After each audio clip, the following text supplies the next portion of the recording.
So let me begin. So first of all, pranams to Dr. Rammanohar for agreeing to give this talk and for gracing this occasion with his presence, and for also agreeing to spend this time and share his knowledge with us. I will introduce briefly. But before that, for those of you who are joining for the first time today, this is a course on self and experience in philosophy and its intersections with philosophy and consciousness. It is a very uniquely interdisciplinary forum where we are looking at the self and experience through the lenses of Indian healing traditions, through the social sciences, through psychology and psychiatry, through literature, through philosophy and others. So we have a very, very impressive array of speakers, one of whom is Dr. Rammanohar, who is here with us today. And without further ado, I will introduce him. Let me just say what an incredible honor it is to have Dr. Rammanohar here with us today. He completed his MD in Ayurveda in 1991 and is currently the research director of Amrita School of Ayurveda. He is the recipient of numerous national and international awards for Ayurveda and integrative medicine and is associated with numerous Ayurveda projects in several countries. He also regularly delivers lectures in different fora and frequently travels to and collaborates with projects in the USA, UK, Canada, France, Switzerland, Italy, and several others. Dr. Rammanohar is a multifaceted Ayurveda and is involved with several areas of Ayurveda, including research, education, policy, and practice. I would like to mention here one study that Dr. Rammanohar was a part of. He was the principal investigator from India for a National Institute of Health, NIH USA funded project on the efficacy of Ayurveda interventions in rheumatoid arthritis. Not only were the study results very positive and encouraging, this study design was recommended by the European Union as a gold standard for any studies attempting to clinically assess Ayurveda and other complementary systems of medicine interventions. He is a member of several national and international committees for Ayurveda, to name a few. He is the researcher advisor for the National Commission for History of Science, INSA, or the Indian National Science Academy, Government of India. He is a member of the Committee for the Development of International Ayurveda Terminology for ICD-11 by the World Health Organization. He is a member of the Interdisciplinary R&D Task Force in Ayush for COVID-19, Government of India. He is also a member for Integrative Health Systems Education Policy, Niti Aayog, Government of India. Before I conclude, I would like to say how honored and privileged I feel to introduce a mentor and teacher that I have had the good fortune of knowing now for over 10 years. As a budding student of Ayurveda, and later as someone who entered the professional Ayurveda fraternity, his vision of Ayurveda, the numerous meaningful contributions he has made to the field of Ayurveda, and his bringing of Ayurveda into contemporary dialogue of our times. By the way, many of his speeches and lectures are available online for those of you interested, has been incredibly inspiring for me. And I do wish to imbibe these in myself and learn more from him about these going ahead. Without further ado, thank you very much, sir, for taking the time to be here with us today, and welcome.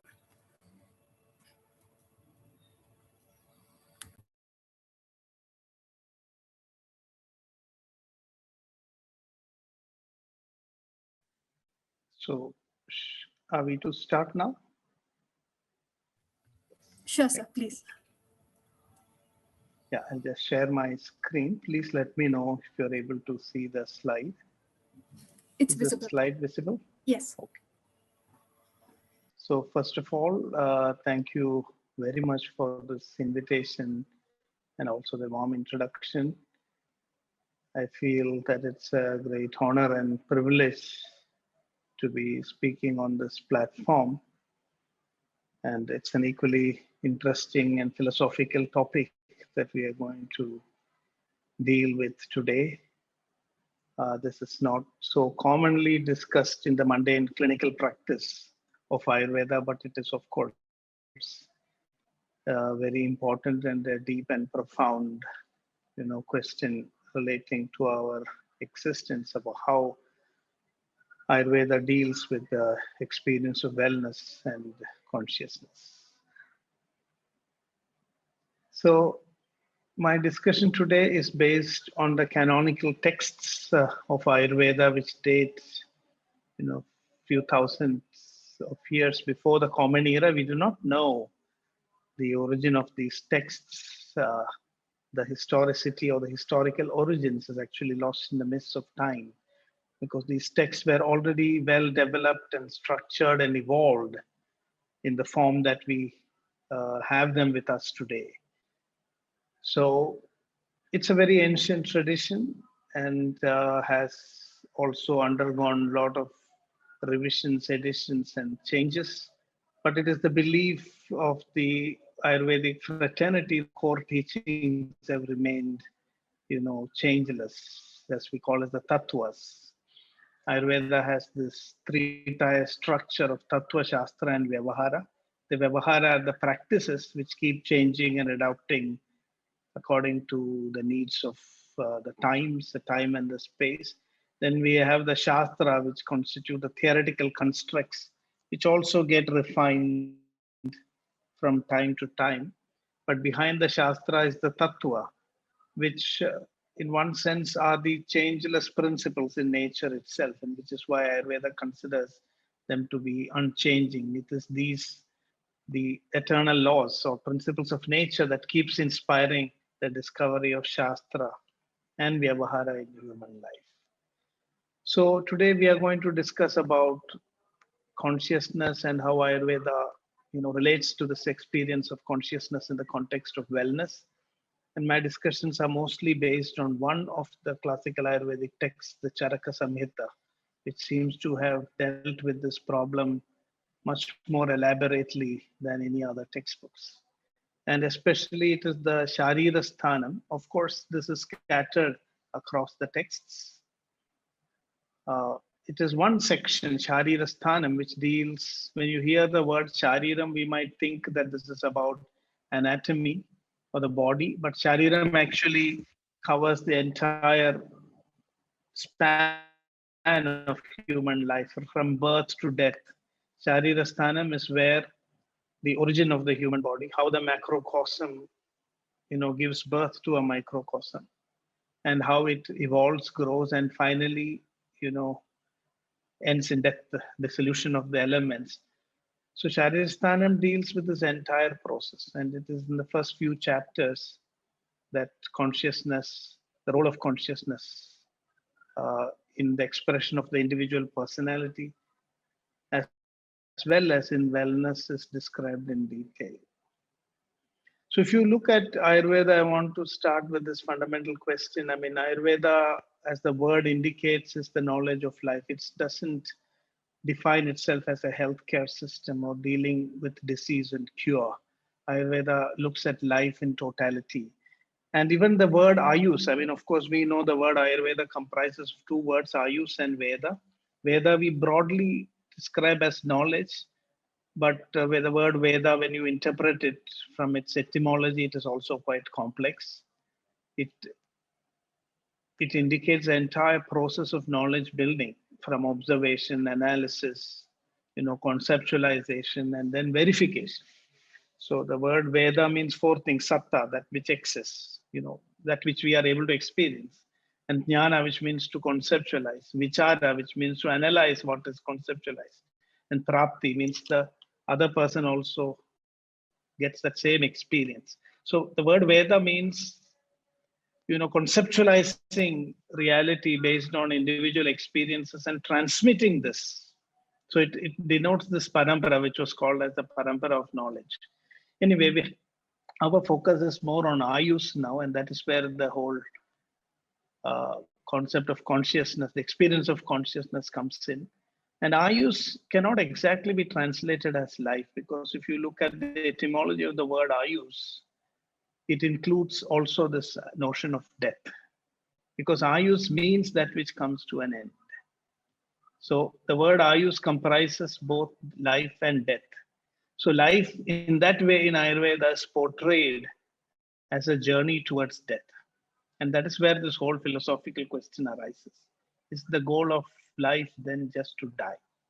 Or is there something beyond? And so we find this as a fundamental debate in the philosophical foundations of Ayurveda, that this need to understand death has been emphasized. If we need to find meaning in life, this cannot be understood without death. knowing what is death, or at least attempting to understand what is death.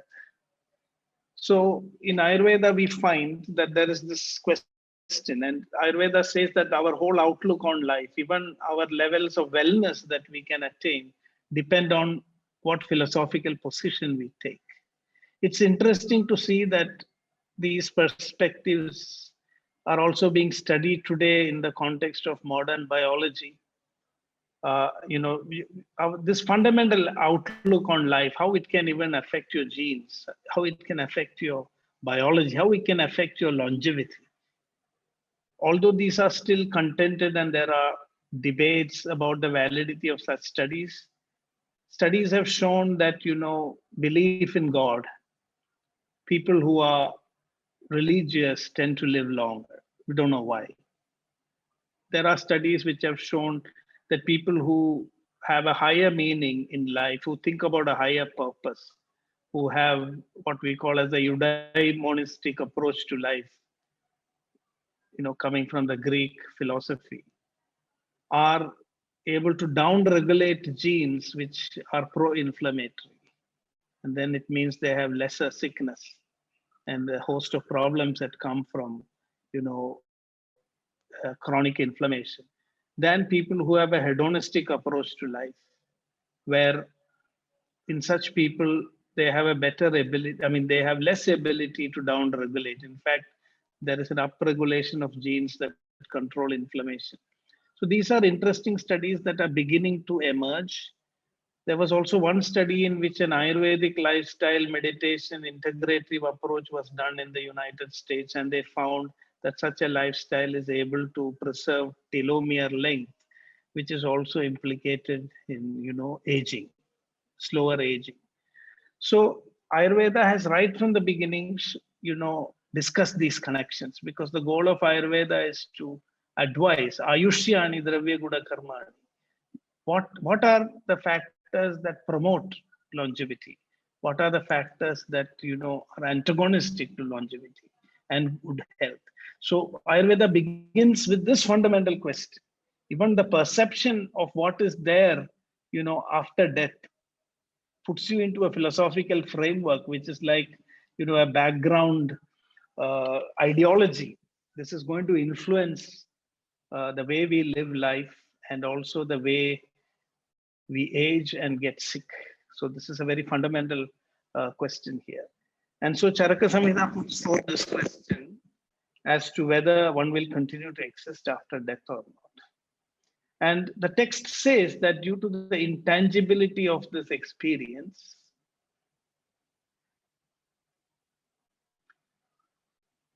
no, this is not this is not the idea of living long. In fact, in Ayurveda, sorry, the slides.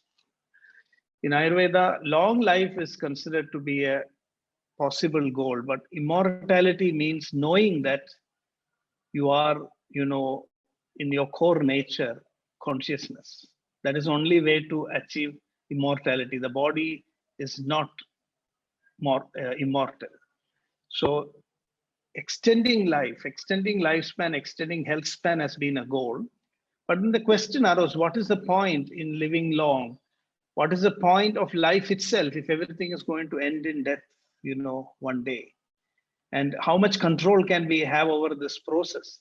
Can we die at will, or will death come as, an unexpected event, suddenly, putting a stop to this whole life process, just as simply as we switch off, a electric bulb by, pressing on a switch.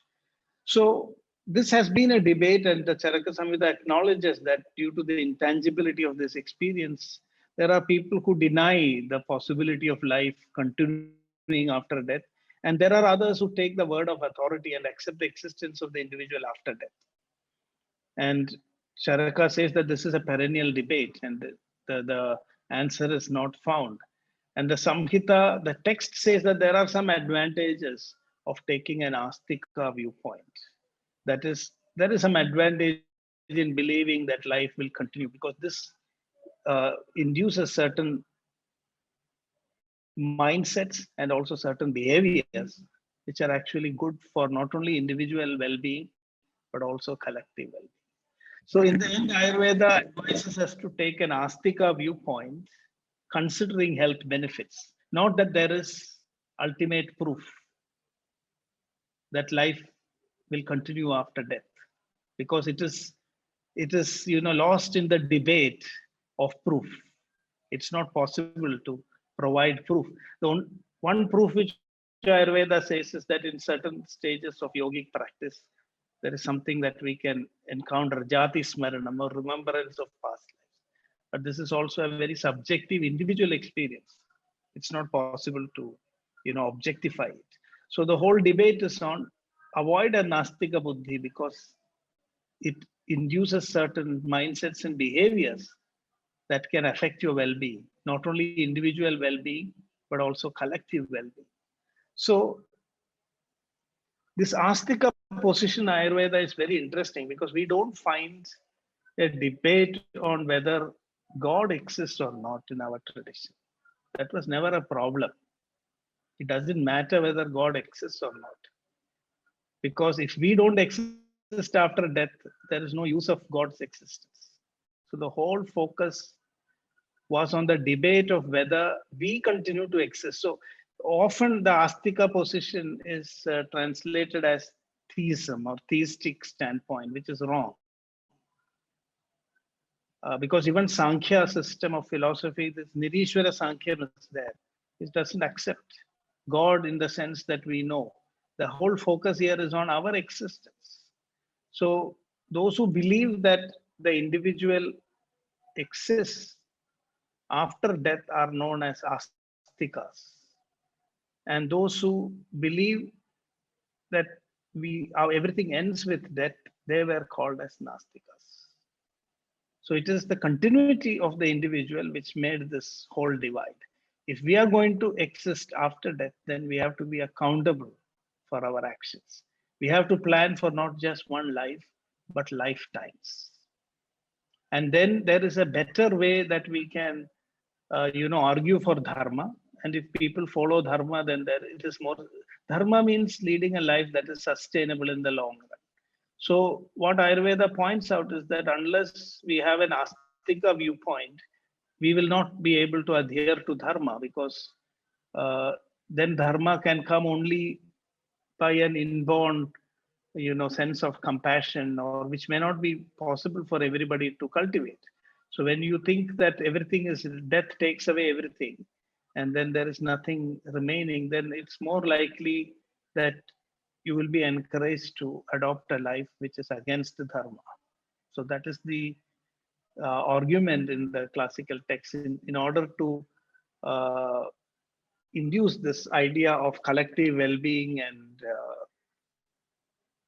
wholeness, and also accountability for actions. There is a certain advantage that Ayurveda sees in promoting an Astika view of life. And so an Astika takes the standpoint that death is not the end, but only a pause in the karmic evolution of the individual self. The individual continues to exist in the mental world and becomes embodied again. But what happens? In what form do we exist after death? Do we become, ghosts or spirits? This is also discussed in Ayurveda, and we have some interesting viewpoints there. And these perceptions are also very important. Yes, So we'll we are take coming questions to, in the at the end. Yeah, okay, sorry fine. to, Yeah, otherwise it is a bit distracting. So if it is okay, we'll keep all those questions, and at the end, one by one, we could answer. Because I think some of these questions will also get answered because we've just begun, like defining what is Atmā and all that is coming. And of course, in 1.5 hours, it is a very profound topic. I'm not sure we will be able to cover all aspects. What I'm trying to give as an outline of this whole topic, what are the crucial debates and where we need to focus. So goal setting, meaning making in Ayurveda, which is a very important aspect of discovering wellness, coping with, the challenging situations in life. This is set in the framework of the Astika viewpoint. So this question, we come to this question, what survives the death of the body then? What is it that survives if the body is going to be destroyed? And I'm making a sweeping statement by saying it is the mind stuff that survives the death, whatever that mind stuff is. And it is very difficult. You know, the word mind is very inadequate to describe what in our Shastras we have referred to as sattva.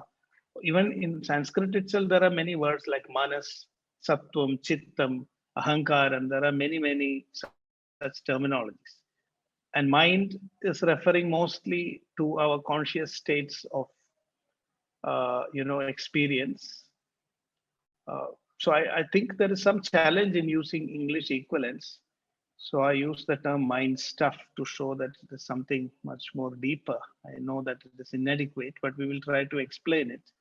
So what the Charaka Samhita, again in the Sharira Sthana, there is a discussion of what happens after death. So Atindriya Stair Atisukshma Rupair Atmā Kadachina Viyukta Rupaha. So even though the physical body perishes, it is clear that the impressions. So what survives is the impressions, mental impressions of the actions performed in a particular life. That is what Ayurveda says survives the death. And in another body, because it is from the mind that all action emanates, there is a motive behind all human actions. And the source of that initiation of action, which is mental, which is considered in Ayurveda as prayatna. Without that prayatna, no action is possible.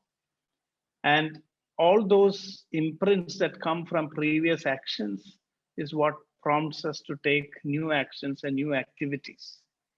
So there is a mental existence after death, but nothing much is known.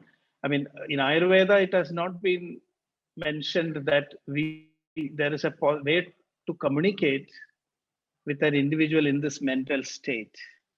Because if you look at the text very carefully, it is like a unconscious, sleeping state, a dormant state. Because in the Charaka Samhita, there is a very clear discussion. Atmā Karanair Yoga. Even though consciousness is awareness, in order to have knowledge, in order to interact, it is not possible unless there is Sharira, Indriya, Sattva, and Atma. Only when all these four things come together, any interaction is possible. So from this perspective, an Ayurvedic perspective, even though the individual continues to, there is something remaining, the impressions carried from the previous life remains.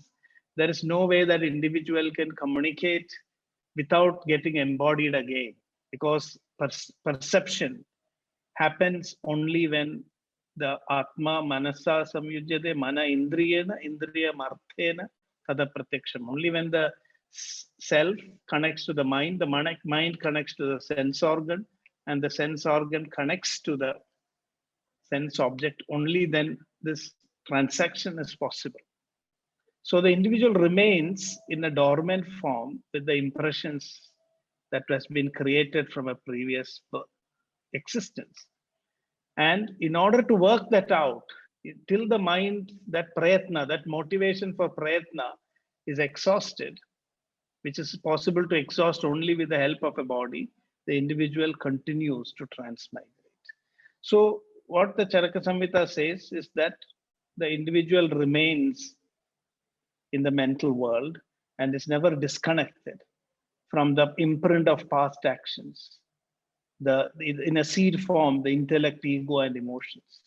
And as long as the knowledge of the self is not obtained, this cycle of transmigration continues.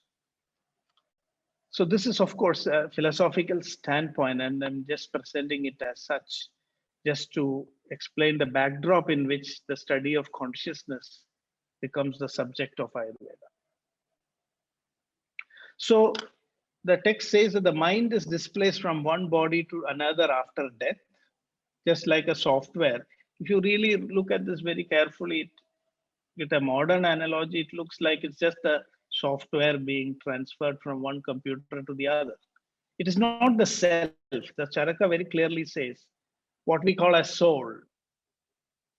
I prefer to use the term self because spirit or soul doesn't seem to convey this idea of our inner core. When we say self, we tend to look inside into our inner core. But when we say soul or spirit, we tend to look outside, something evaporating and going into the air. That's not the Ayurvedic idea of existence after death. We exist in our innermost core, unable to express without the karmic shariram, without, so everything is frozen, paused till another body is attained where the expressions can continue. That is the idea that sharira madhyam khalu dharma. Without sharira, no karma or no action, no transaction is possible. So death is a pause for a moment till, because bodies cannot live forever.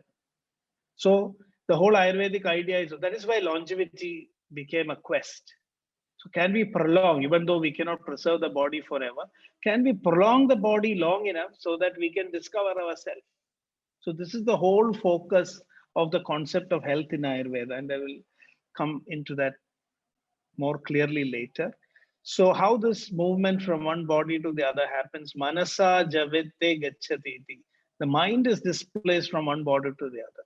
Etenata atmano vyapagasya yadyapi dehandara gadar nasti. Because the self, the consciousness is one. It is all pervading. It cannot move from one body to the other. This is very clearly explained in the Charaka Samhita. Consciousness is all pervading. The whole idea is that it is only one consciousness. And if we go deep inside, we collapse into the oneness of the universe. Everybody's self is our own self. That is the reality. In consciousness is one indivisible underlying unity. So if you look at everything, I mean, we are all made of the same ingredients. At the surface, everything is configured differently so that it looks different.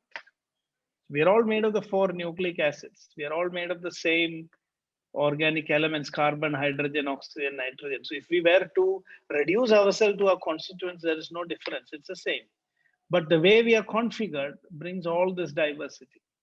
And that's the Ayurvedic understanding of diversity also. And consciousness is that field. It's a unified field into which all these basic constituents dissolve. And it is only in that field of consciousness that we discover the unity of the entire universe. So that self doesn't move. The self doesn't move. Only the mind moves. And when the mind moves, it appears to us as if the self is moving. So this is an illusion, which Chakrapani clearly explains, that the self moves or the Atmā moves from one body to the other is an illusion. So it's only that a new body is formed and the mental essence of that individual now finds expression to a new body. And this relocation apparently appears to us as if it is the transmigration of the self. So with this viewpoint, now this is debatable whether whether the individual, what continues. If you ask if life continues after death, I think it's meaningless, because the dead body reminds us that that life has come to an end. It has stopped. It's not life that continues. If it is the individual that continues, this is also questionable, because of course we have stories of people remembering their past lives, but none of us really remember our past lives. So there is no proof that we have come from a past life. So that is why Ayurveda says it is only the impressions that carry. It's not the identity we don't carry into our life. Deep inside, there are some tendencies and certain behavioral aptitudes which we are not able to trace from any experience that we had in our present life. And that is the basis on which Ayurveda points out that we have a source in the past. Everything could not have just emerged from the point of the birth, in this particular life. So it's not life continuing in that way. It's not the same life continuing. There is a pause. There is a complete overhauling of the individual. But those impressions continue. The source of that, what you can call as that motivation to do more activity, to explore. That is what continues from one life to the other. So these things, Ayurveda leaves it as it is, pointing out these philosophical, possibilities and advising why there is an advantage in looking at life in a long-term way, because that helps us to evolve an attitude that can make us more healthy and live longer. This is the goal of Ayurveda. So Ayurveda uses philosophy, medicines, whatever is available to prompt the individual to take an attitude in life that will promote longevity, and that is lifespan and health span at the same time. So that is the commitment of Ayurveda. Ayurveda is not here trying to prove whether life exists or not. Ayurveda admits that it may not be possible to do that. It may not be ever possible to find out, just like that, what was my past life. I mean, such promises are not given. But Ayurveda is committed to advising what is Ayushyam for us. And then Ayurveda says, Paralokeshana, if you also include the future life and the past life, you will be able to find meaning, cope with life's experiences in a more healthy manner, reduce stress better, and then enhance your lifespan and health span. So it's a very pragmatic advice. So in Ayurveda, Daivam, there is no discussion of God at all. Interesting. There are some Daiva Vyapashraya Chikitsas. Most of the time, the talk is about the self. And that is what here is described. Sattum Atmā Shariram cha Trayameda Tridandavat Logas Tishtadi Samyogad Tatra Sarvam Pradishthidam. The self, the body, and the mind. This is like the trinity on which our life exists. These are the only three things you need to know about. Even God does not come into the picture. And then decide on this basis how to do wholesome actions that will lead you to a deeper awareness of your inner consciousness. Then you will live long, and then you will be healthy. Your health span will also be enhanced, and your lifespan will also be enhanced. So becoming aware of our inner nature, as consciousness, separate from the mind and the body. Ayurveda at the very outset says that this has a distinct advantage to promote a healthy lifespan and longevity at the same time. I mean, both health span and lifespan. So it is this Puman, this conscious being, who's at the core of individual existence. That is the focus of Ayurveda.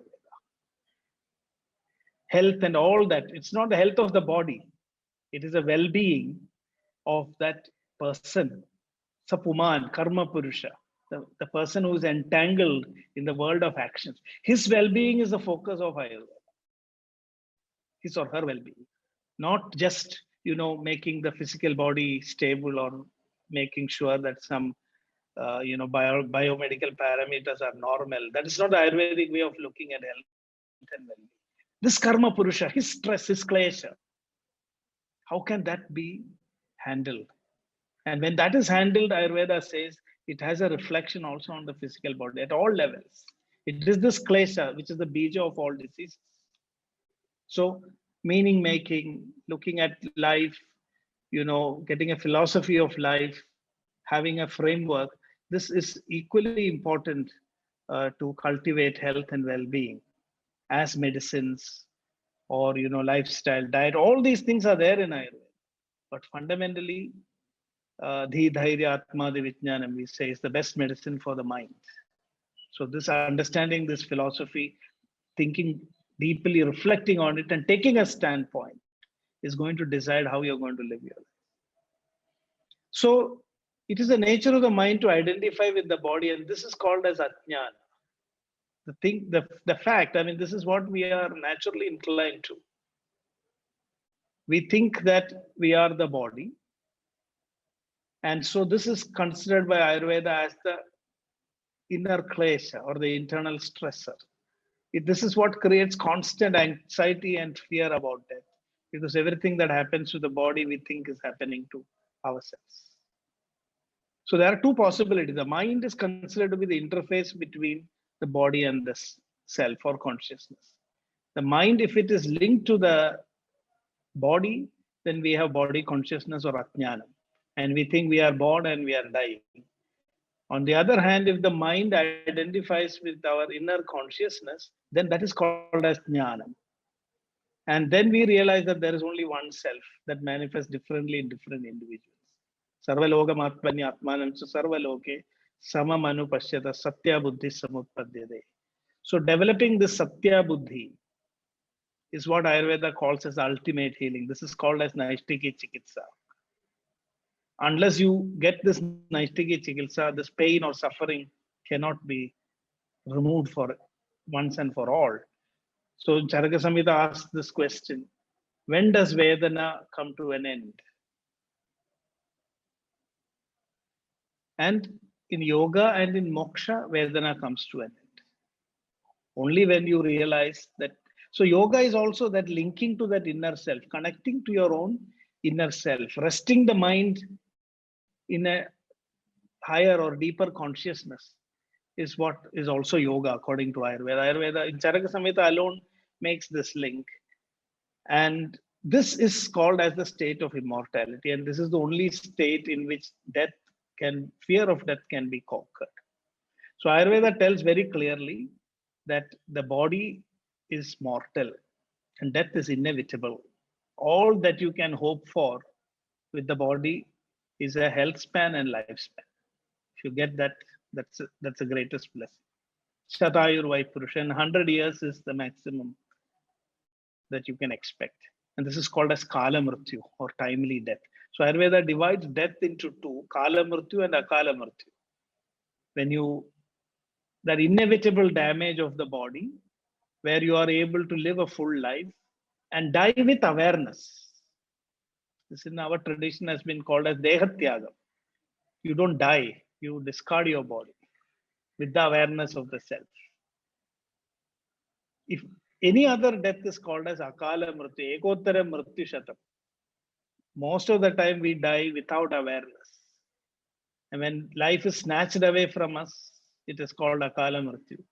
When we willingly surrender our body, when it has come of age, then it is called as Kala Mrityu.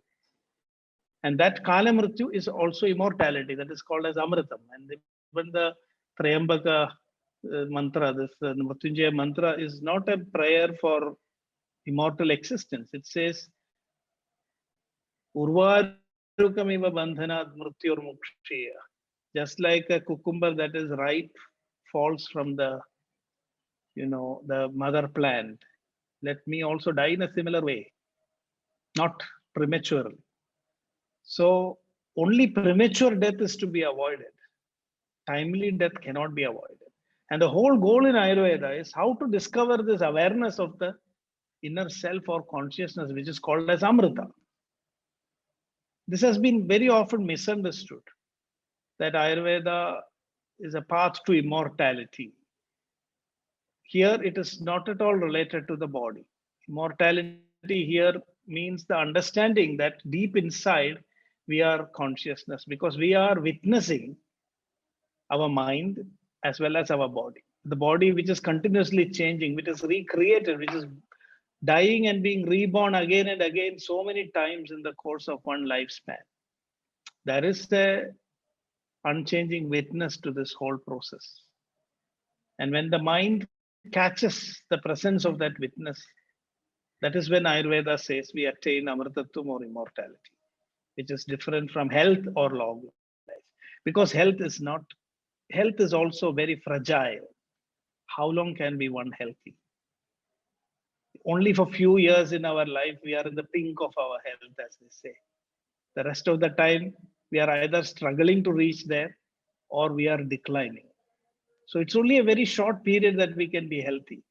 So in order to achieve wellness means how to deal with this reality of life, how to deal with this challenge of existence. Ayurveda is very realistic there. It doesn't say that you have a magic pill or medicine that you can swallow and then become healthy like that forever. It's not possible.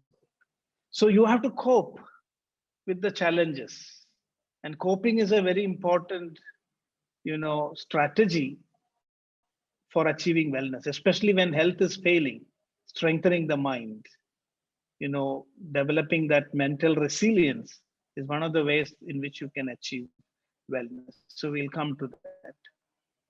So since the body perishes in the course of time, it is not possible to immortalize the body, but lifespan and health can be enhanced. And so healthy aging is actually one of the biggest goals in Ayurveda.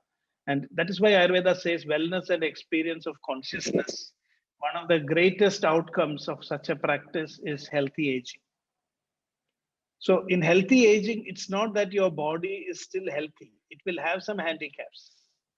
If you take an X-ray of the spine, there will be cervical spondylosis. There will be lumbar spondylosis, but it may not create a functional problem. You are still able to self-care. You can have because most of the people after the age of 40, if you look at their images, radiographs, they are already degeneration has set in. But it need not always produce symptoms. There are people who are still in old age with radiographic signs of cervical and lumbar spondylosis, but no clinical symptoms.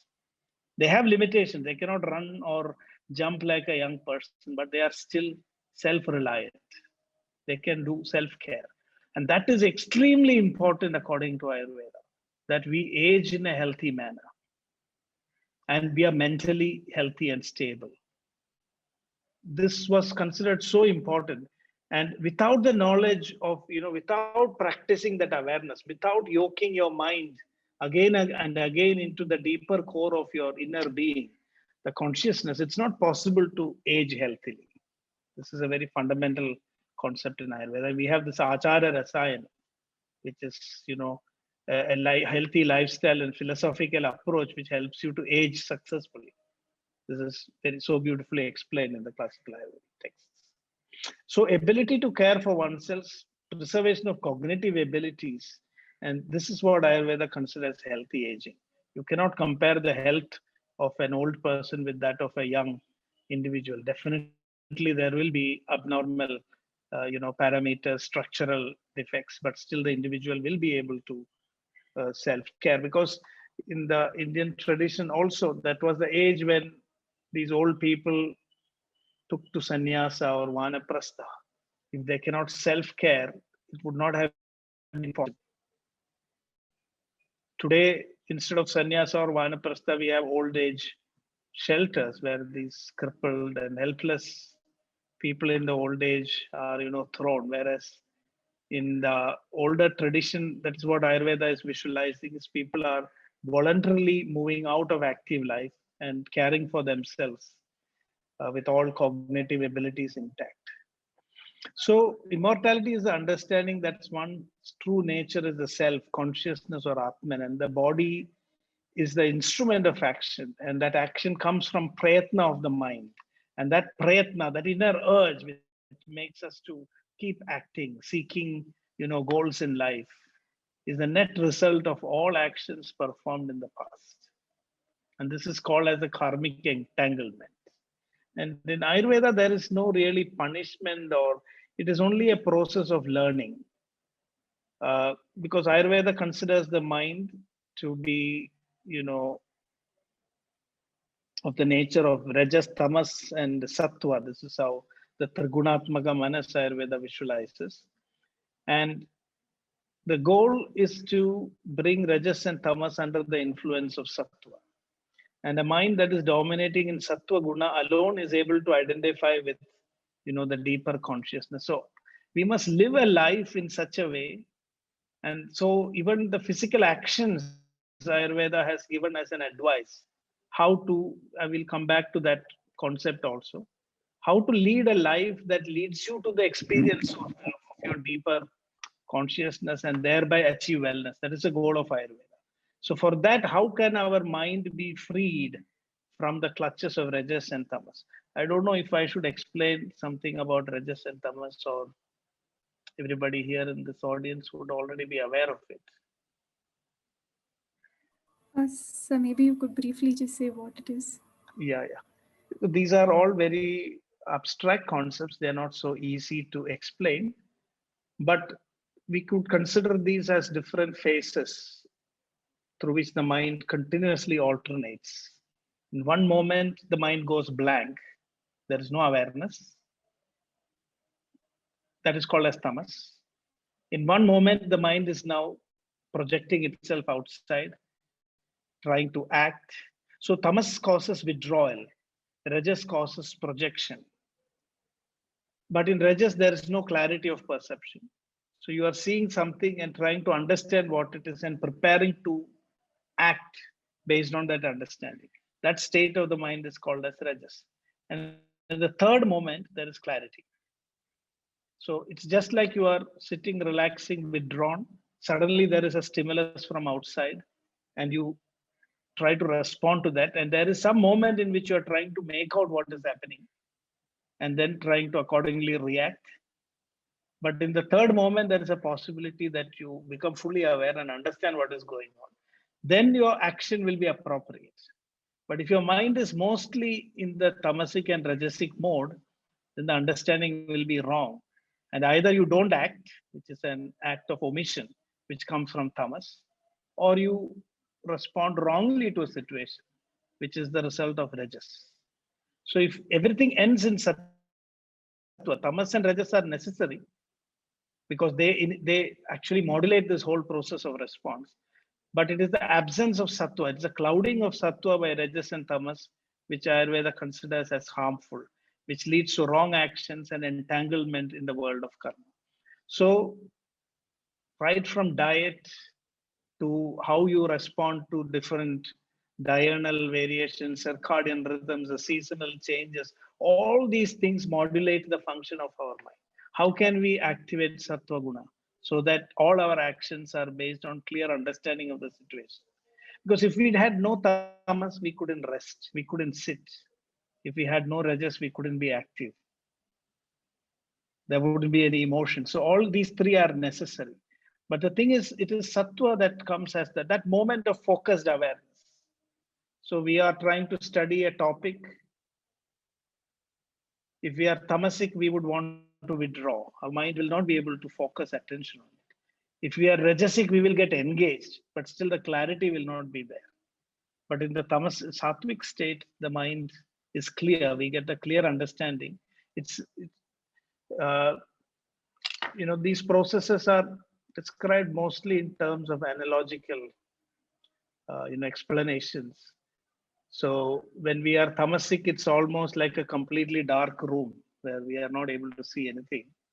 In rajasic state, there is some, you are using a stick to navigate and find out what is going on. But when you are in a sattvic state, it's just like the room has been lighted up. Now you're able to see everything and take an appropriate action. So this is the Ayurvedic idea that daivam, the word daivam means your fate is what you create. Whatever you did in the past creates impressions and tendencies, and that is called as daivam. And paurisham is what you are doing now. So it is up to us to decide how to take our destiny forward. This is the message that Ayurveda gives. So by becoming self-aware, by working through your own inner mind, changing your behavior and your mindset, we can evolve a lifestyle that will help in discovery of our deeper consciousness. And in the process, it gives you the benefits in the terms of a long lifespan and also health span. So this is the reason why Ayurveda says that the mind that is not in conflict, the mind that does not have a klesha, this can come only when you are having a certain philosophical framework in your life. And that is when there is the greatest adherence to dharma. So dharmic actions is what leads to release from bondage of actions, because the more you adhere to, I'll try to explain also what is dharma. I mean, it's also a very difficult term to translate. Dharma means dhareti iti dharma, anything that is sustainable, that works out, for the sustainability of the larger society. That is what is called as dharma. So it is not possible to actually define it in one word as morality or ethics or religion. These are some of the words that are commonly used. I'm sure many of us are also aware of these challenges. But if you look at the etymological derivation and in the sense that it is used, It's almost like saying, like when you work on the human body with a medicine, if it causes a disturbance in one point, I mean, it tries to balance something in one point, but then it creates disturbances in the rest of the body, then what will happen is a chaotic situation. So dharma is an action that will not disturb the harmony of the whole. That is the sense in which it is used. And so unless you live with awareness, so here we have ecology or nature awareness is a very important aspect of dharma, that every action that we do is today we would call it as ecologically sustainable, eco-friendly. All these ideas also come very close to dharma, that you don't disturb the balance of the whole. And so this is considered, this state of mind which Ayurveda wants us to awaken is termed as prajna. And all illness comes from Prajñāparādha. Prajna is a higher faculty that gets awakened when you grow in the sattva guna of the mind. And there are three elements here: intellect, self-control, and awareness. So wrong judgment, lack of self-restraint, and lack of awareness is said to be the cause of all diseases. That we are not able to respond appropriately to the environment around us. And that leads to undesirable effects. So living with awareness is the way to healthy life. And this prajna we could call as health intelligence, because we know the WHO some decades ago was talking about health for all by 2000 AD. And that was soon realized that it is not a realistic, health is not something that can be packaged and distributed. There is no way we can give away health to everyone. Now the goal slogan of WHO is universal health care. We cannot give health for everyone, but let everybody have access to health care. But even if there is access to health care, this collective achievement of health is not possible. Ayurveda says only through health intelligence that we can create a healthy society, by nurturing health intelligence. And prajna is an Ayurvedic term for health intelligence, that we become aware of how to lead our lives more responsibly. So the mind-body continuum is a very important focus in Ayurveda. And this is very important. The mind and the self are clearly distinguished in Ayurveda. It's very important to make this distinction, because the problem is not in the self, because the self is beyond all disturbances. And it's the inability of the mind to go deeper into the experience of that consciousness, into the stillness of that consciousness, that creates all this klesha. So the body and mind keep disturbing each other. If the body is affected, the mind is also affected. The mind is affected, the body is also affected. So this is figuratively described as the ghee and the iron pot. If you pour hot ghee into an iron pot, the iron pot gets heated. If ghee is put into if the iron pot is heated, the ghee also gets heated. So here we find very interesting concepts in Ayurveda, which seems to have anticipated modern discoveries like, the PNEI axis, the psychoneuro-endocrino-immunological axis, the crosstalk between the various regulatory systems of the body and the human mind.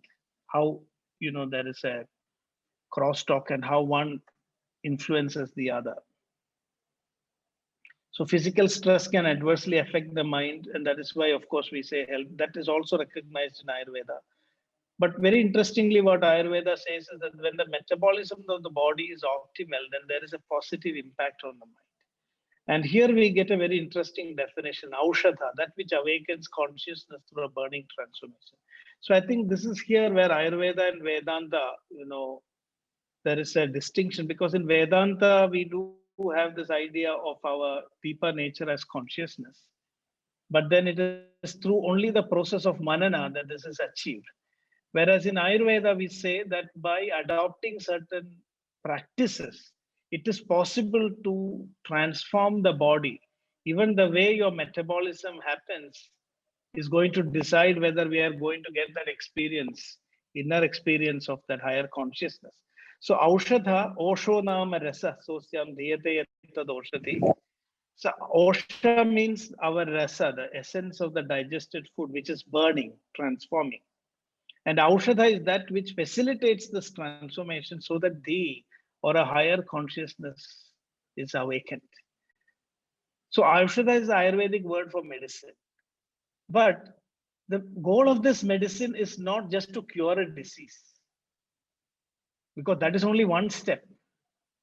This is where the definition of medicine or a drug and Ayurveda Aushadha becomes different.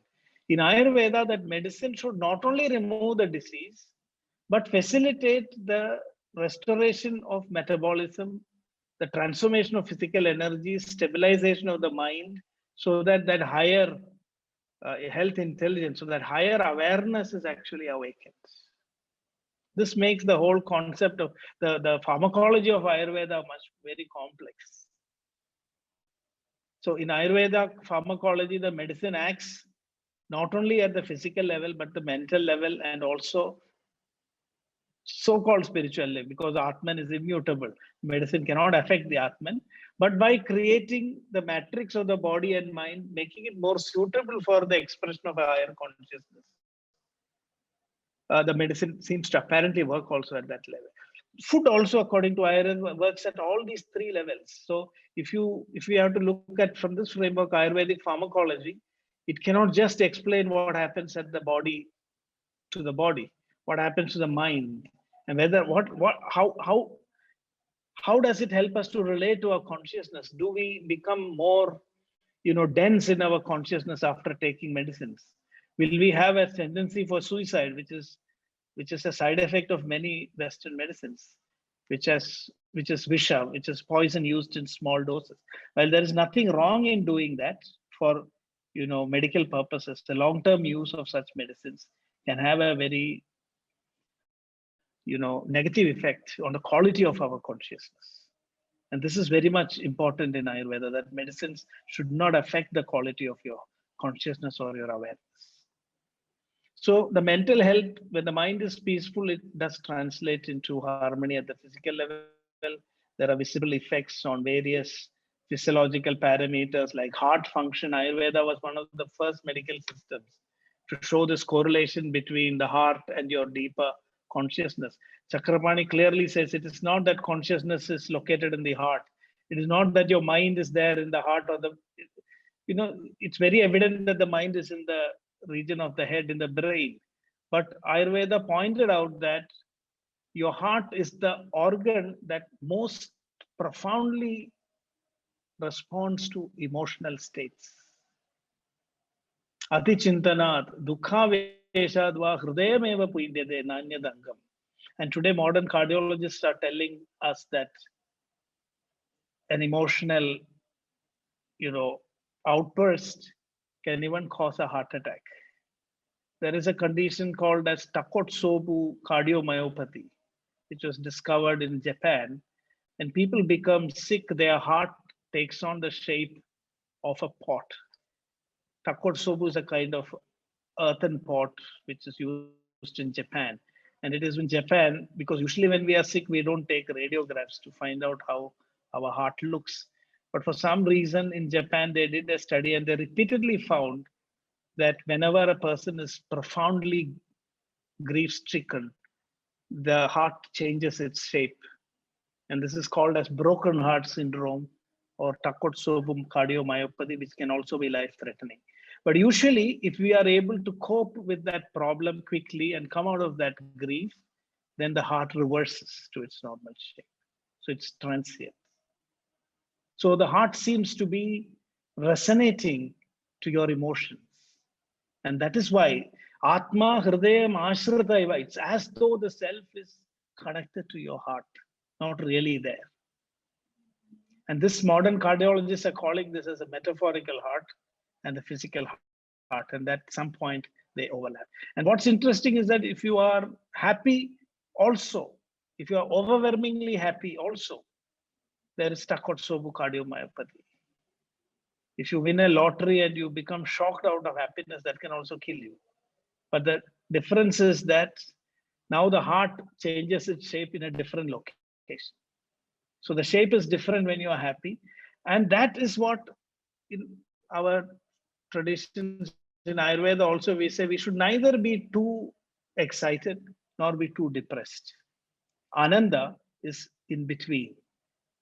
So if you are either too excited or too depressed, both sudden bursts of happiness can also have a bad impact on your heart and can even lead to death. So in Ayurveda, this correlation between the mind, self, mind, and body has been very greatly explored. How one influences the other. So consciousness is unaffected, but it is expressing through this body-mind matrix. So the idea is that cleanse the body and the mind. So from here came, it's again metaphorical. In a clean body and a clean mind, just like in a clean lake, you can see the bottom, everything is reflected clearly. So the self will reflect itself. So self is not affected, but you are able to express that deeper awareness, that state of inner joy when your body and mind functions in a particular manner. So to get to that experience of your consciousness, so that you are elevated to a state of wellness in which you are no longer affected, you are in what is called as a witness mode or Sakshi Chaitanya. That is, according to Ayurveda, the purpose of health itself. When you have health, it is like make hay while the sun shines, so short period. If you don't use that time to discover this higher awareness, then in old age, we will be in complete misery. This is also a challenge that in modern times, medicine, intervention of medicine, hygiene, all these things have extended longevity, but also the misery of old life. Today, people are afraid of old life because we have extended lifespan, but not health span. And that's exactly the problem. That is where this experience of wellness and consciousness becomes so critical in Ayurveda, that it is all a preparation for old age and facing that inevitable moment when we have to die. How you face it, how well prepared you are for death is what really makes or breaks your life. If you can smile and you can pass away just like a sunset, which is as majestic and as beautiful as a sunrise, then you have lived life to its full. That is where consciousness and wellness become so central. So linking the mind to the inner self is the whole process of wellness itself. And we can see here impact of self-awareness on physical health, the psychosomatic impact. The PNEI axis, I've been stuck by this correlation. Earlier it was called as PNI, now they have called it as PNEI, then it becomes more Ayurvedic actually. Because P, psycho, is for the manas. And in Ayurveda, the mind is also divided into sattva, rajas, tamas. Probably in future, we will have that granularity also in this PNEI concept. The NEI is neurological, endocrinological, and immunological. These are three self-regulating systems of the body. And interestingly, there is a gross correlation. Neurological to Vata, endocrinological to Pitta, and immunological to Kapha. So it looks like the PNEI axis is a modern rediscovery. I wouldn't say it is the same thing. In biomolecular terms of what Ayurveda understood in the Ayurvedic ancient model, which is of the Tridoshas and the mind, and the connection is today has been rediscovered in more grosser biomolecular terms as the PNEI axis. There are also studies on meditation and brain health.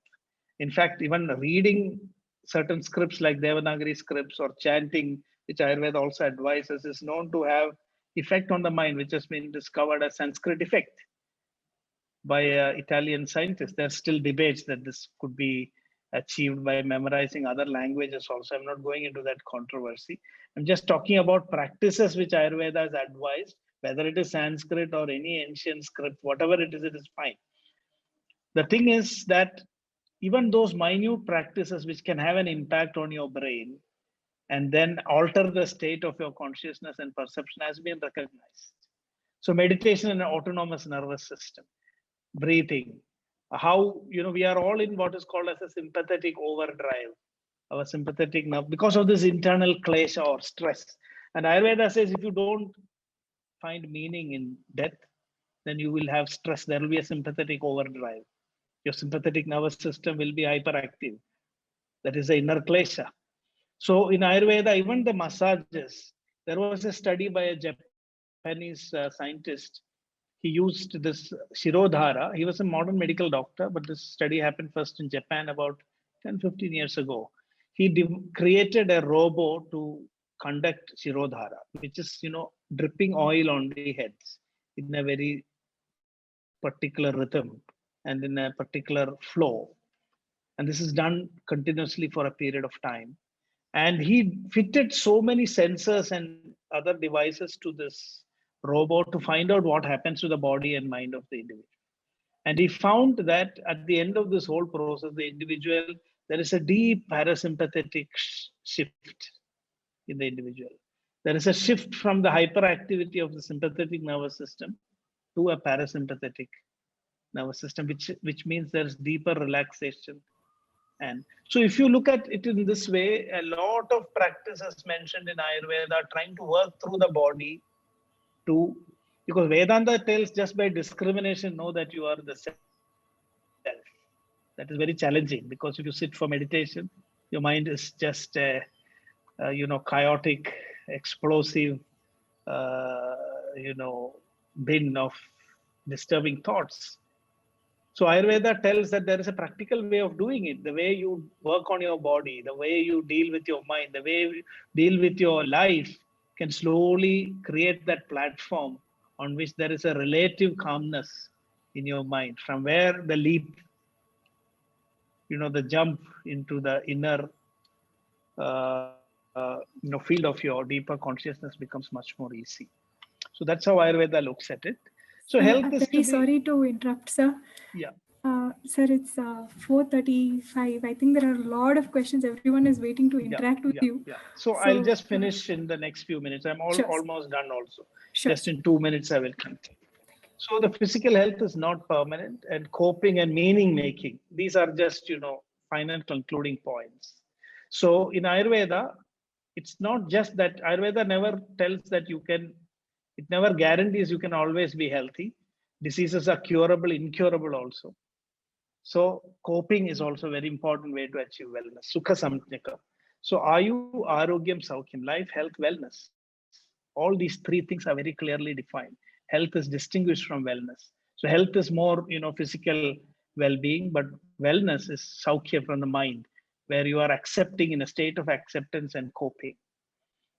So in Ayurvedic definitions of health, all these things are brought in. We define health not just from the framework of physical parameters, but also mental and spiritual well-being. So the last point I want to say is this method of experiencing consciousness and wellness is defined in Ayurveda as brahmacharya. Dharmyam yasasyam ayushyam logadvaya rasayanam anumodamahe brahmacharya meganta nirmalam. Brahmacharya is the way to wellness. Brahmacharya means how you conduct your life. Conduct your life so that you are expanding into that higher awareness. That is the meaning of brahmacharya. But it's most often translated as celibacy. But brahmacharya is the way to health. Brahmacharya is the way to the discovery of that higher consciousness. So brahmacharya means that you are not constricting your mind, but you're expanding. You're becoming aware of that higher consciousness. And this begins even by waking up. That is why the best time for doing this practice is early morning. And that moment was also called as Brahma Muhurtam, because it's a time where you can unite to your higher consciousness. So this is the framework. So it's a very complex topic. There are very subtle, deep philosophical, definitions required, that challenging terms. And in the short time, it's quite very challenging to describe all this, in a nutshell and give a bird's eye view, especially since many of you may not be very familiar with Ayurveda. But I do hope I was able to give a glimpse into how Ayurveda looks at these problems and maybe stimulate more thought and discussion and inquiry in this direction. So thank you very much. I will conclude here. Thank you so much, sir. I think I must say that given what a very larger than life figure sir is in Ayurveda, his humility is in very stark contrast to um, the colossus that he actually is in the Ayurveda field. So thank you so much, sir, for sparing this time and sharing with us such fascinating insights. I don't think anyone but you could have linked philosophy, health, wellness through an Ayurvedic perspective as you have. Um, thank you very much. And the session is now open for discussion. I can see a lot of questions in the chat box. So should I pick up one by one and try to explain? Sure, sir. So we'll invite some people to maybe ask their questions out aloud. So we can hear them also. And of course, if you want to switch on your video, that'll be great so that sir can see you and there can be an interaction as well. Any questions? Of course, we've been through this a couple of times. Please, there's a reactions button at the bottom of your screen. You can raise your hand there. It'll be nice if you want to ask some questions. For older systems, there is, if you click the participants window, you can either click your name and get to the raise hand function, or it's right at the bottom of your screen. So please feel free. I already see 4 hands up. So maybe we can just go one by one. Mr. Narasimhamurthy, please go ahead, sir. Hello. Sir, Yes. thank you very much for great lecture. Sir, I would like to know, what's the difference or so unique about Ayurveda when compared with yoga? Because yoga also deals with the mind, body, harmony. And looks like Ayurveda also deals with the harmony, with the mind and the well-being of mind and so on. So I thought, you will put some thought into this. Yes.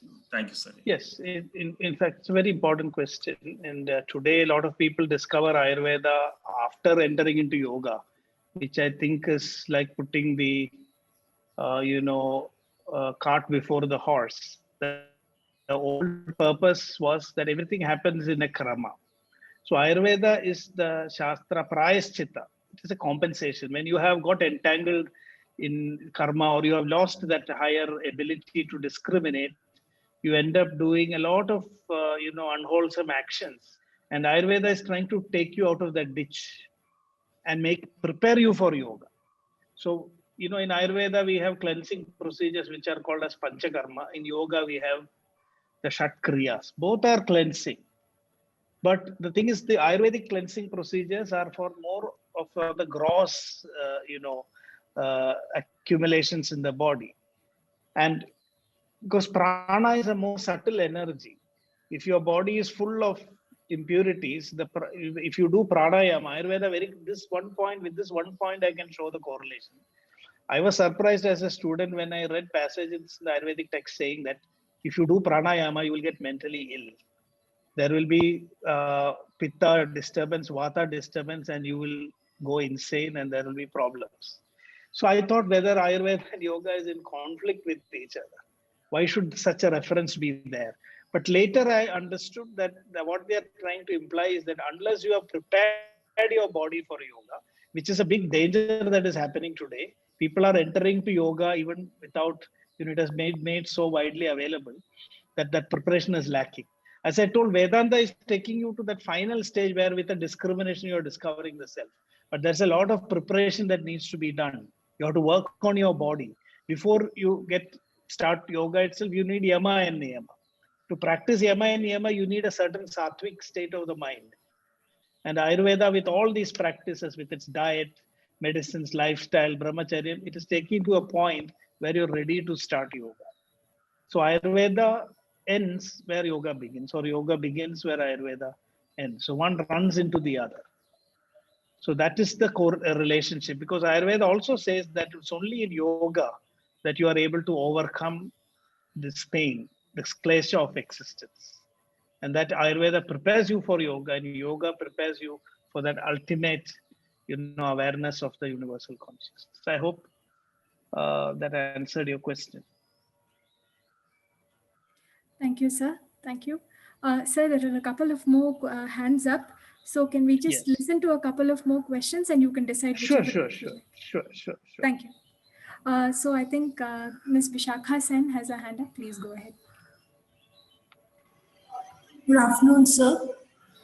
Good afternoon. The session was really very invigorating, and so I have many questions, but I'll limit it to 3 questions.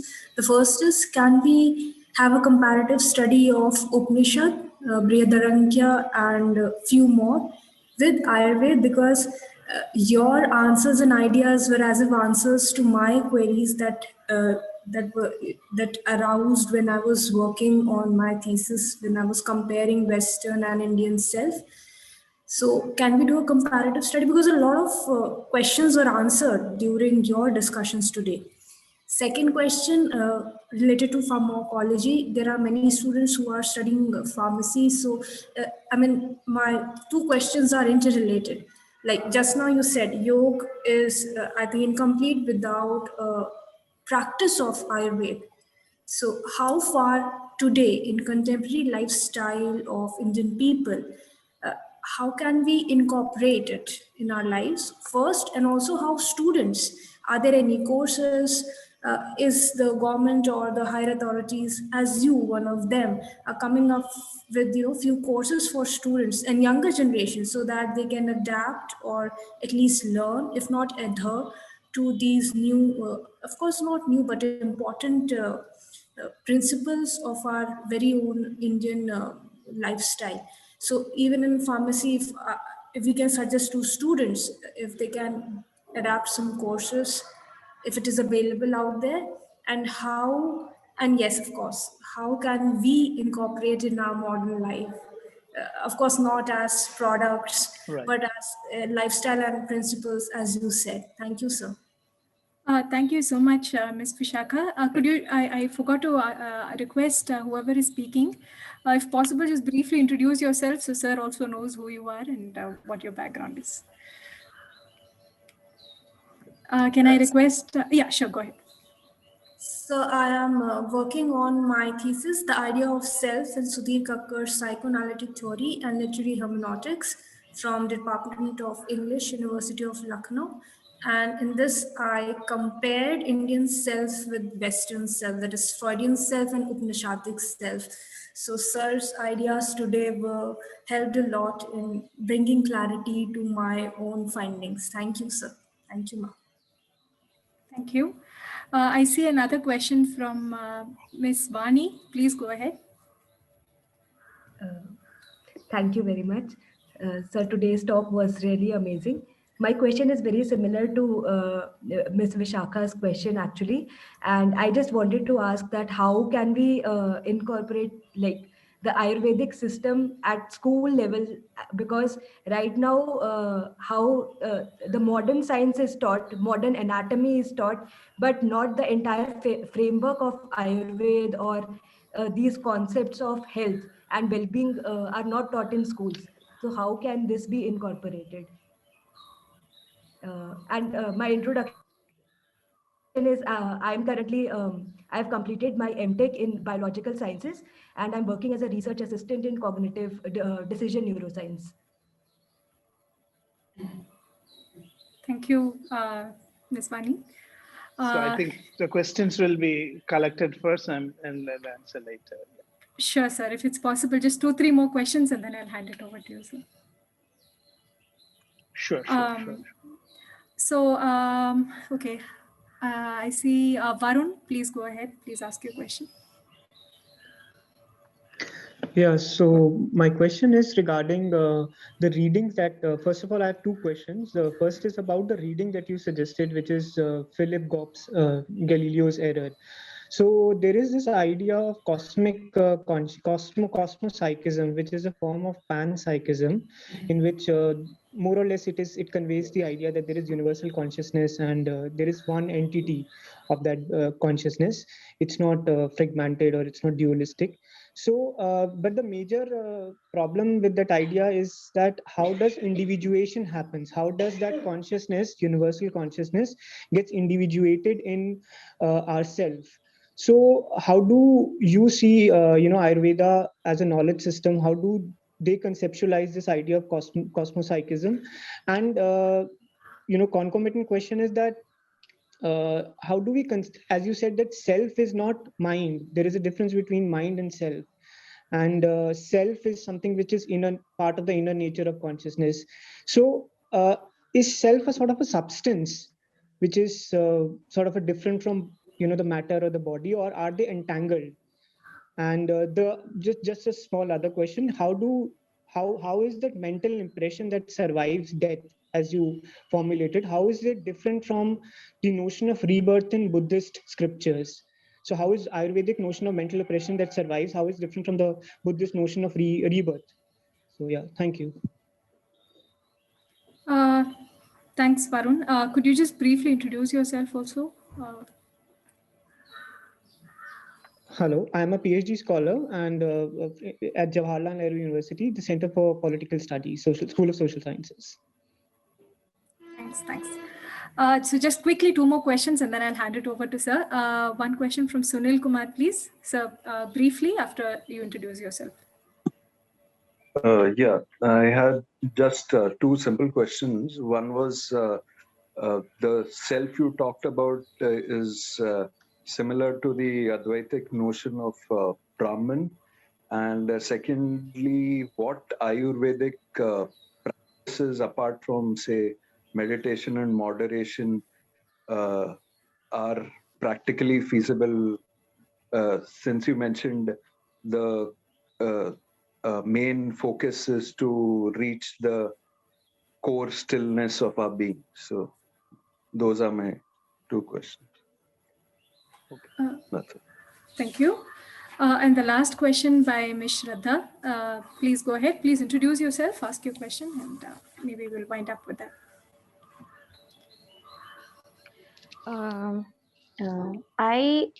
My question has already been asked. So if sir will answer, I'll get my answers. Okay, fantastic. Thank so since it's already 4:52 and maybe we'd like to give sir some time to answer the questions, he will also, hopefully, I have not yet requested sir whether he'll be okay to come on the WhatsApp chat group. If he is, he can respond there. Otherwise, we will compile the questions and send it to sir via mail so he can answer them at his convenience later on. For those of you who have not had a chance to ask your questions, we apologize, and please do put your questions on the WhatsApp chat group and the Zoom chat so that they can be compiled and sent to sir. Thank you, sir. Please, over to you. Maybe there is just one raised hand. Maybe since it's only one, maybe you could allow. Sure, Mr. Sundar, please go ahead.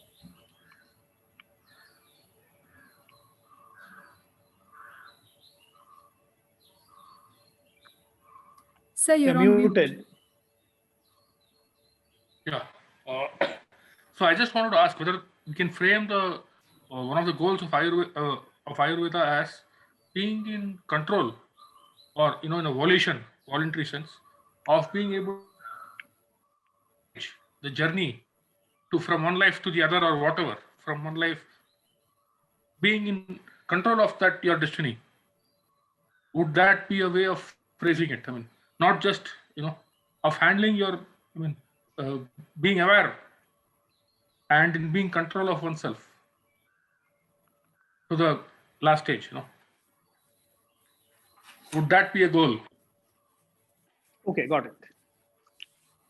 Okay, so we have about 7 minutes and a whole lot of profound questions. I will try to take it up as a challenge and try to see if I can give very brief answers.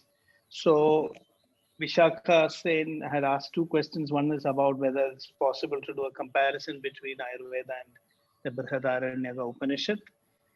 I think definitely yes, because I have found a lot of these concepts, echoing the ideas in the Upanishads. The Kashyapa Samhita also says, where did Ayurveda originate? Atharva Veda Upanishadsu prag utpanha. That just like Upanishad is a refinement or intellectual interpretation and insight into the more ritualistic part of the Vedas. In a similar way, Ayurveda is also said to be, because the Vedic medicine was more ritualistic, and Ayurveda, the Kashyapa Samhita says that it is like an Upanishad. Ayurveda emerged out of the Atharva Veda. But I think for other reasons, because in the Charaka Samhita especially, if you would like to compare Brihadaranyaka Upanishad with Ayurveda, I would suggest you particularly focus on Charaka Samhita. It is here that you find these Upanishadic correlations. Anyway, for lack of time, I'm not going further into this discussion. And now there were two same questions from both Vishakha Sen and Vani Gupta, how Ayurveda can be incorporated at school level, what efforts are being taken. You know, as some years ago, 5-6 years ago, some of us were involved in an effort to bring such content into the school level curriculum. And the CBSE, I was also part of this initiative. The CBSE started an elective course where Indian knowledge systems could be studied by 11th and 12th grade students. And Ayurveda was also part of it. But now the Niti Aayog has come with an initiative for One Health, One Nation, integrative health approach. And I'm happy to say that the working group on education has given this recommendation and plan that Ayurveda will be, not only Ayurveda, other health systems also, apart from modern medicine, will be introduced at school level itself. And that, you know, the basic principles of Ayurveda, how it can be applied for self-help, preventive health care. All this, at least at the policy level for the first time, this has been initiated. Another aspect is that I think this is very important, that there could also be simple learning opportunities and programs for the common man, because Ayurveda is all about self-help and health intelligence. So you can become a better Ayurveda. Even when you want to heal with Ayurveda, some kind of understanding of Ayurveda is necessary, because Ayurveda really prompts us to be self-responsible. It's not that you are a passive participator in the process of treatment. In Ayurveda, expects the patient to be actively involved in the process of healing. And so for this kind of awareness is really necessary. So I really hope that these efforts, initiatives to bring Ayurveda to the school level and also create knowledge about Ayurveda through public health, the public health sector, plus introducing Ayurveda to other modern medical doctors also, that has also been initiated now. So I think these things could help. There are many more points that I can say, but I think I will stop here again. Now, Varun was talking about, you know, panpsychism in Ayurveda and this challenge of individuation. This is really a problem, because it's not possible for us to, and whether, you know, the self is a substance, what is it? I mean, how does individuation happen if deep inside we are all, you know, one consciousness? Where does this idea of, so there are many theories about this. There is this Prakriti one, and these are all analogies and examples. The final answer, like Shankaracharya says, that unless you experience it, there are certain questions which cannot be answered in this state of our awareness. When you experience the deeper consciousness, you will know what it is. It's not possible to describe. So, yatra vajo nivartande aprapya manasa saha. The whole effort here is now to make us enchanted enough to pursue that journey. It's not that all the explanations can be given. The whole idea of the Shastra or explanations take you to a point where you think that such a pursuit is worth attempting. The answers don't come intellectually. So there are many theories about how this thing happens. There are, like Shankara's school, Advaita says, it's all vivarta. It is just an illusion. You know, there is this theory of parinama, how the one became the many is a very fundamental philosophical question. It cannot be answered in such a, you know, short interaction. So the Vivartavada is what the Vedas say. It is just an appearance. It is like, you know, a self-hallucination that has been imposed to create this idea of differences. And then the idea that it is a leela or a play and that we can wake up. So many theories and explanations are there. And in Ayurveda also, the emphasis is on trying to practice and get to that experience so that you will know experientially how and why this happened. So in Ayurveda also, Ayurveda is not really focused on discussion very deeply about what happens after death. Ayurveda is focused on the present and the now. That is one most important thing. That freshness that you see in Ayurveda is it's immediately focused on what is in our hands, Purushakara, what we can do to change our destiny. So even Ayurveda gives us a very simplistic model. The Sukshma Sharira is the mind in a dormant form. That is the idea that we get, but there are no further descriptions of its nature. For Ayurveda, it is enough that we understand that there is a continuity after death. It may be referred to as the Sukshma Sharira or the Ativahika Sharira. But the focus of Ayurveda is to see how you can get that experience before you die, so that you don't have to worry about the Adivahika Sharira or the Sukshma Sharira. You go beyond it to the experience of that deeper consciousness. So that is a great pragmatism in Ayurveda, but I think that it would be possible to make such comparisons across other systems of philosophy. That's an academic and interesting exercise. Then we had Sunil Kumar asking, is Brahman the same as in Ayurveda as that from the Vedantic tradition? At least in Charaka Samhita, it appears to be like that. Adaparam Brahma Bhuto Bhutatma Nopalabhyade Vimukta Karanai Sarver Chinnam Yasya Na Vidyate. So that Vedantic idea of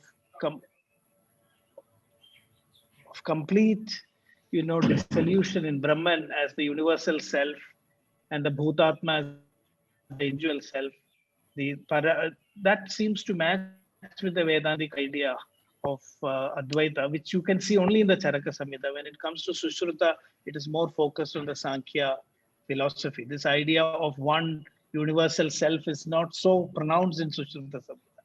There you have Prakriti and multiple Purushas. The idea that all these Purushas collapse into one single unified consciousness is not so explicitly mentioned in Sushruta Samhita. So I think it is very unique of the Charaka school of thought.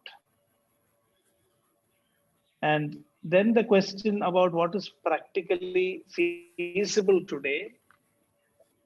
I mean, Ayurveda says there are many ways we can start with this process. You have to work at different levels. When you say what is feasible, there are some ideal things that you can follow in terms of your lifestyle, diet. Following what is ideal is not always possible in today's lifestyle. Then you have what is called as compensatory measures.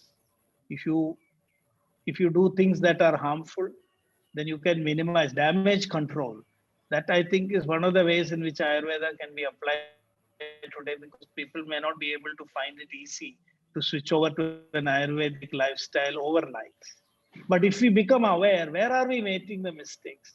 So Ayurveda says if you don't sleep at night and you stress your body, there is a way you can counteract those effects by doing some countermeasures. This knowledge may make a big difference in many fields. Like there are people who have mental problems when they are, as pilots, or when they have jobs which are, forcing them to break all these rules of harmonious living.